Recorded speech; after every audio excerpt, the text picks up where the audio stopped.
Find a comfortable position. Let your body settle completely into whatever is beneath you.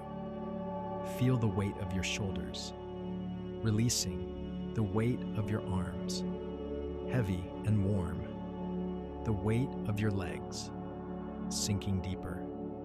Take a slow breath in. Hold it gently for just a moment and let it go. Again, breathe in and out with every breath. The day grows further away. The noise of it, the urgency of it, softening now, dissolving like sand, settling after a wind has passed. There is nothing left to carry tonight. Nothing left to solve. Nothing left to finish. Just this moment. Just this quiet. Just this story. Tonight I'm going to take you somewhere very old, older in some ways than almost anywhere else we have traveled together, to the banks of a great river that brought life to an entire civilization out of empty desert, to a land of gold sand and dark fertile soil, of towering stone temples and a sky so clear the stars seemed close enough to touch. This is the story of Isis and Osiris, of a love so devoted it crossed the boundary between life and death, of a betrayal so complete it scattered a god across an entire kingdom, and of a devotion so patient and so thorough that it became one of the most enduring stories ever told along the banks of the Nile. Close your eyes. Let your breath slow even further. There is nowhere you need to be tonight. Just drift with me, south and east across centuries, to ancient Egypt, to the very beginning of the world as the Egyptians understood it. In the time, before the world had taken its current shape, there was the sky goddess Nut and the earth god Geb, two siblings who fell deeply in love and intertwined themselves so completely that their father Shu, god of air, had to physically separate them, lifting Nut high above to form the arch of the sky, leaving Geb below to form the solid earth, the two lovers forever after, only able to gaze at each other across that vast distance, never able to touch again except at dawn and dusk, when sky and earth seem for just a moment to meet at the horizon. From this separated, longing union, 4 children were born. Osiris, the eldest, was born first, golden and radiant, destined from his very first breath to become a great king. Then came Isis, wise and clever, with a gift for magic so profound that even the other gods regarded her with a particular kind of respect. Then came Set, restless and fierce, never quite at ease in his own skin, always sensing that something essential had been given to his brother that had been withheld from him. And finally came Nephthys, gentle and watchful, who would marry Set, though her heart, in quiet ways, would always lean toward her sister Isis and the warmth of her brother Osiris. Osiris grew to become the first true king of Egypt. Before his reign, it is said, the people of the Nile Valley lived much like animals, with no laws, no agriculture, no understanding of how to live well together. Osiris changed all of this. He taught the people to till the soil and plant grain along the fertile banks of the river. He taught them to bake bread and brew beer. He gave them laws to live by and showed them how to worship the gods properly, with reverence and gratitude rather than fear. He brought, in essence, the entire foundation of civilization to a people who had not yet discovered it for themselves. Isis became his wife and queen, ruling beside him with the same wisdom and care, and where Osiris governed with strength and generosity, Isis governed with cleverness and deep magic, weaving protective spells over the land and the people, ensuring that her husband's kingdom would remain strong and safe, Let that golden age settle into your mind for a moment. A kingdom ruled with wisdom and love. A world still young, still finding its shape, still mostly peaceful. Breathe and rest. But peace, even divine peace, rarely lasts forever. And there was one in that family who could not bear to watch his brother's happiness any longer. Set had spent years in the shadow of his golden brother. Wherever Osiris went, people rejoiced. Wherever Osiris ruled, the land flourished. Wherever Osiris simply stood, even doing nothing at all, people seemed drawn to him in a way they were never quite drawn to. Set, no matter how hard. Set tried to earn that same warmth. This resentment fed slowly over years, eventually hardened into something far darker than simple envy. Set began to plan. He commissioned the finest craftsmen in the kingdom to build a magnificent chest, ornately decorated, made to the exact measurements of his brother's body. Though he told the craftsmen it was simply meant as a beautiful gift, a chest fit for a king's treasures. He held a grand banquet, inviting all the most important nobles of the kingdom, and at the height of the celebration, he had the chest brought out and displayed before everyone, announcing with theatrical generosity that whoever could fit perfectly inside it would be given it as a gift. One by one, the guests tried, and one by one, they found themselves either too tall or too short, too wide or too narrow, the chest fitting none of them properly. Finally, urged on by the crowd, and by Set's careful, calculated encouragement, Osiris himself stepped forward and lay down inside the chest. It fit him perfectly, of course. It had been built precisely for him. The moment he was settled inside, Set's hidden conspirators rushed forward, slammed the lid shut, and sealed it tight with molten lead, trapping Osiris completely within. They carried the chest to the banks of the Nile and cast it into the river, watching it drift away on the current, carrying the rightful king of Egypt away from his kingdom, away from his wife, away from everything he had built. The chest floated for a long time, eventually washing far out to sea, carried by currents to the distant shores of Byblos, in what is now Lebanon, where it became lodged in the roots of a young tamarisk tree growing near the shoreline.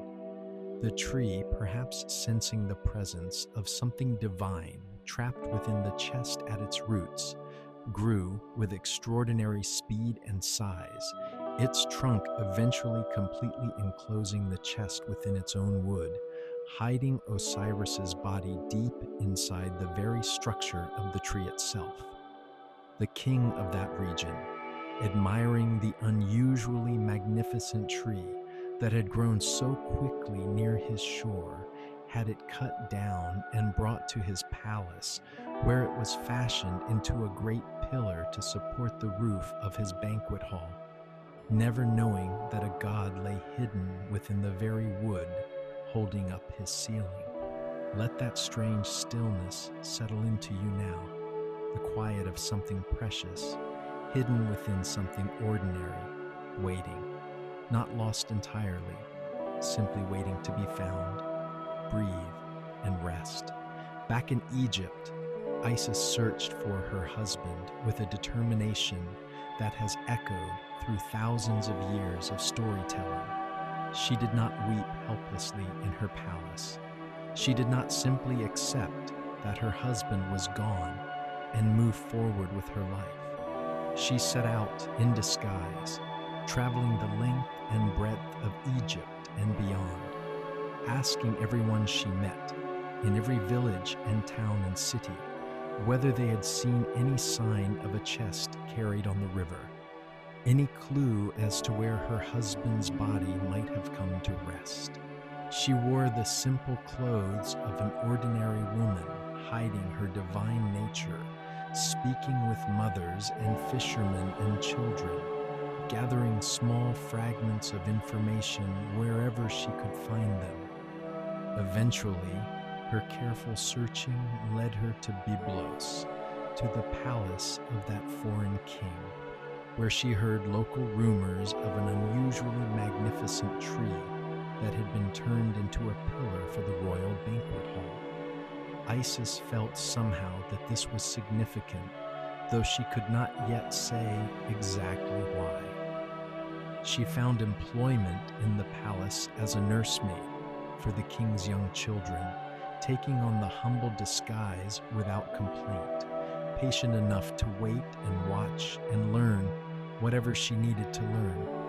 While caring for the children, she began to nurse one of the young princes in an unusual way, transforming herself at night into the form of a swallow, flying in circles around the great pillar that held up the hall's roof, mourning in bird song for the husband she somehow sensed was held within that very wood, though she had not yet been able to confirm it. Eventually, the queen of the palace discovered Isis in this strange nightly ritual and confronted her, demanding to know what she was doing and who she truly was. Isis revealed her true divine nature, and the queen, struck with awe and fear in equal measure, allowed Isis to take the pillar. Isis split the wood of the pillar open with careful practiced magic, and there, inside, after everything, the chest still sealed, still holding her husband's body. She wept over that chest in a way that even among the gods was remembered as particularly profound, a grief so complete, so unguarded, that even strangers who witnessed it found themselves moved to tears alongside her, though they barely understood what they were witnessing. She had the chest carried back to Egypt by ship, accompanying it personally the entire way, refusing to leave its side for even a moment. Let that devotion settle into you now, the willingness to search without giving up, through disguise, through patience, through years if necessary. Breathe and rest. Back in Egypt, Isis opened the chest at last and found her husband's body, preserved, still and silent. Using her considerable magical skill, combined with grief and love in equal measure, she breathed life back into him, just long enough for them to conceive a child together, a son who would eventually be named Horus, who would grow to avenge his father and reclaim the throne that had been so cruelly stolen. But this resurrection, this brief return to life, was not permanent. Osiris's spirit was already too far along the path toward the realm of the dead to remain fully among the living. Isis understood this, even as she held him close, even as she treasured every moment of that brief, miraculous return. Word reached Set that his brother's body had been recovered, and his rage and fear at this discovery drove him to even greater cruelty. He found the body before Isis could properly conceal or protect it, and in his fury, he tore it into 14 pieces, scattering each piece across different locations throughout the length of Egypt, hoping that by separating the body so completely, he could prevent any possibility of his brother ever being made whole again. This was perhaps the cruelest act in the entire story. Not simply death, but the deliberate scattering, the attempt to make wholeness itself impossible. But Isis did not give up. She began her search again, this time joined by her sister Nephthys, who had quietly turned away from her husband Set's cruelty and toward solidarity with her grieving sister. Together, the two sisters traveled the length of the Nile once more, searching every marsh, every riverbank, every hidden corner of the kingdom, recovering piece after piece of Osiris's scattered body. In some versions of this ancient story, they recovered every piece except one, which had been swallowed by a fish in the river and could never be retrieved. In others, they found everything, every single fragment, through sheer persistence and unwavering devotion. Each time they recovered a piece, Isis performed funeral rites over it, treating each fragment with the same reverence and care she would have given the whole body, refusing to consider any piece less worthy of honor, simply because it had been separated from the rest. Let that persistence settle into you now, the refusal to consider anything too broken, too scattered, too far gone to be honored and gathered with care. Breathe and rest. When at last the body had been gathered, Isis, with the help of the god Anubis, who would become forever associated afterward with the careful preparation of the dead, performed the very first act of mummification in the history of the world. She wrapped Osiris's reassembled body in linen bandages, preserving him completely, performing every necessary rite with the same patient devotion she had shown throughout her entire search. Through her magic, combined with the careful rituals performed by Anubis, Osiris was restored, not to ordinary mortal life again, for that path had already closed to him, but to a new kind of existence entirely. He became the ruler of the underworld, the realm of the dead, where he sat in eternal judgment over the souls of those who had passed from the world of the living. It was said that every soul upon death would eventually stand before Osiris in the great hall of judgment, where their heart would be weighed against the feather of Ma'at, the goddess of truth and balance, to determine whether they had lived a life of justice and right action. Those whose hearts were light, unburdened by wrongdoing, would pass on to a peaceful afterlife in the field of reeds, a paradise not unlike the most fertile and beautiful parts of Egypt itself, where they would live in eternal comfort and abundance. In this way, Osiris, who had once brought civilization and order to the living world, now brought justice and peace to the realm of the dead, his story transforming from one of betrayal and loss into one of profound, eternal purpose. Isis, meanwhile, raised their son Horus in secret, hidden away in the marshes of the Nile Delta, protecting him from Set's ongoing attempts to find and destroy any threat to his stolen throne. She used every bit of her magic to protect the boy as he grew, healing him from scorpion stings and snake bites, hiding him from danger, teaching him patiently everything he would need to know to eventually challenge his uncle and reclaim what had been taken from his family. Let that quiet, protective devotion settle into you now. A mother hidden away, tending carefully to a small flame of hope, waiting for the right moment. Breathe and rest. Horus grew to adulthood in those hidden marshes, and when he was finally ready, he challenged Set before the assembled council of the gods, demanding the throne that was rightfully his by birth. What followed was a long contest, sometimes fought with weapons, sometimes fought with clever tricks and competing claims before the divine council, stretching across what the old stories say was 80 years of dispute and struggle. In some versions, Horus lost an eye in the fighting, which was later healed and became known as the Eye of Horus, a symbol of protection and healing, still recognized from ancient Egyptian art even today. In some versions, Set was wounded, just as severely. Eventually, through a combination of clever argument, the support of the wider council of gods, and the simple weight of rightful claim, Horus was granted the throne of Egypt, and Set, defeated, was forced to step aside, though he was not entirely destroyed.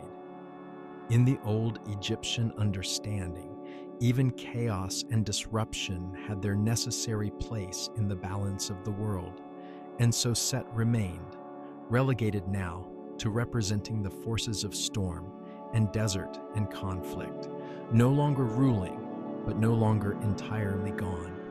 Horus took his place as the rightful king of Egypt, and in the old tradition, every pharaoh who ruled afterward was understood to be, in some symbolic sense, an embodiment of Horus himself, ruling the living world just as his father Osiris now ruled the world of the dead.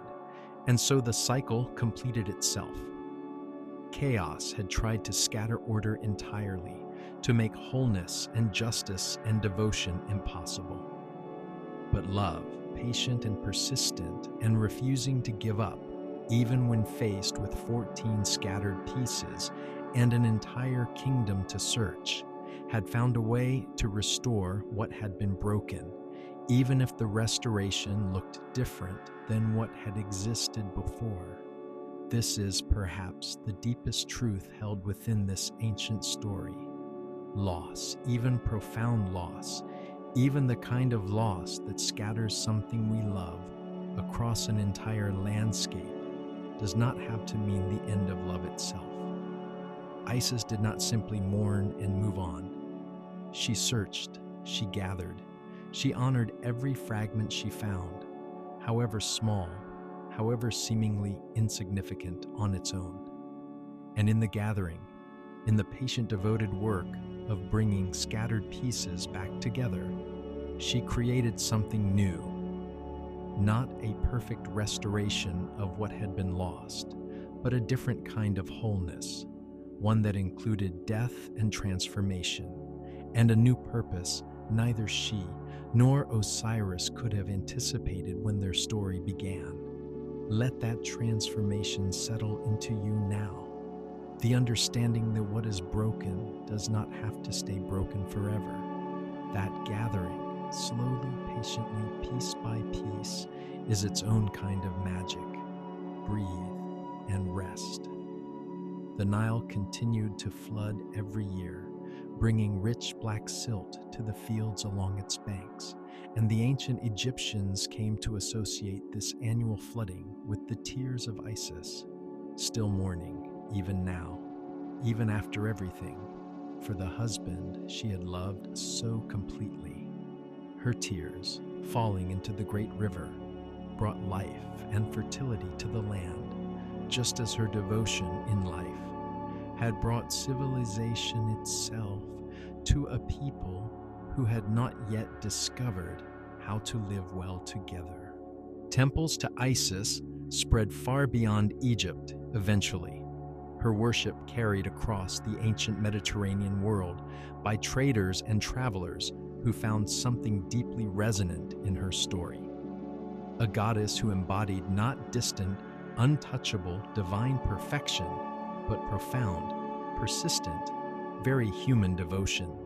A goddess who searched, who grieved openly, who refused to give up, even when faced with the most devastating loss imaginable, who found a way, through patience and magic, an unwavering love to bring wholeness back to what chaos had tried to scatter beyond all hope of recovery.